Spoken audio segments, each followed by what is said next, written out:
Want to become a born-again Christian, but don't know how? Here are 4 steps to help you.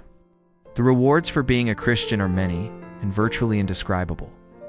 You will not regret getting saved. Becoming a born-again Christian will likely lead you down a meaningful path, likely to your life's purpose.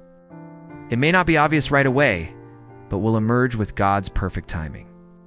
You will find comfort and peace through Jesus' grace. Here's how to accept Jesus as your Lord and Savior. Step 1. Sincerely believing in Jesus and the gospel, which is that Jesus died on the cross for our sins, was buried, and rose again on the 3rd day.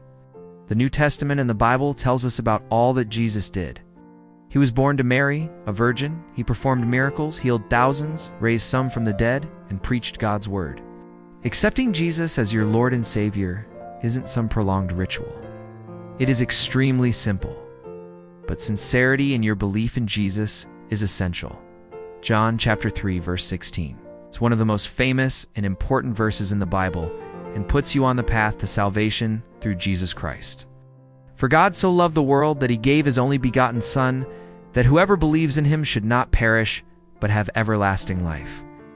The operative word in that verse is believes. You don't need a priest or pastor to help you be saved. It's up to you to decide to believe in Jesus, admit your sins, and ask for his forgiveness. It is important to know that no matter what you have done, God loves us all unconditionally, gave us all free will, allowing us to do whatever we wished. As a result, we have all done things we now regret. Many of us, myself included, have made a mess of things before becoming Christians. Free will is still there after you are saved, which is why we say that Jesus took future sins to the cross. When you become a Christian, Jesus always provides a way to escape temptation. Step 2. Acknowledge that you are a sinner. This is critical. In Romans chapter 3, verse 23, the Bible says, "For all have sinned and fall short of the glory of God.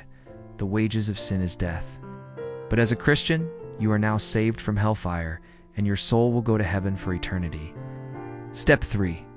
Invite Jesus to come into your heart and take control of your life. Giving him control may sound scary, but having Jesus control our lives means he guides us, but never forces us to do anything. Step 4. Here is the salvation prayer which you should say out loud. Dear Lord, I am a sinner. I want to turn away from my sins, repent, and I ask for your forgiveness. I sincerely believe that you died for my sins, were buried, and rose again on the 3rd day. I want you to come into my heart and to take control of my life. I trust you and will follow you as my Lord and Savior from this day forward. In Jesus' name I pray, amen. Many people get baptized when they accept Jesus as their Lord and Savior. It is rewarding and a life-changing experience, but is not essential to becoming a Christian.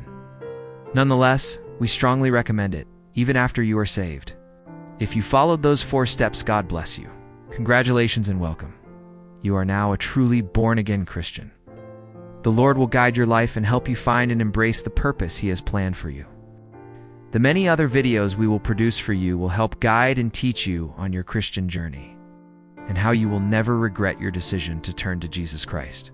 Finally, we need your help to bring this message to the unsaved, and to help current Christians navigate a Christian life. To do that, we humbly ask you to subscribe, like, leave a comment, and share this video with family and friends. Let us know that you have accepted Jesus as your Lord and Savior in the comments below.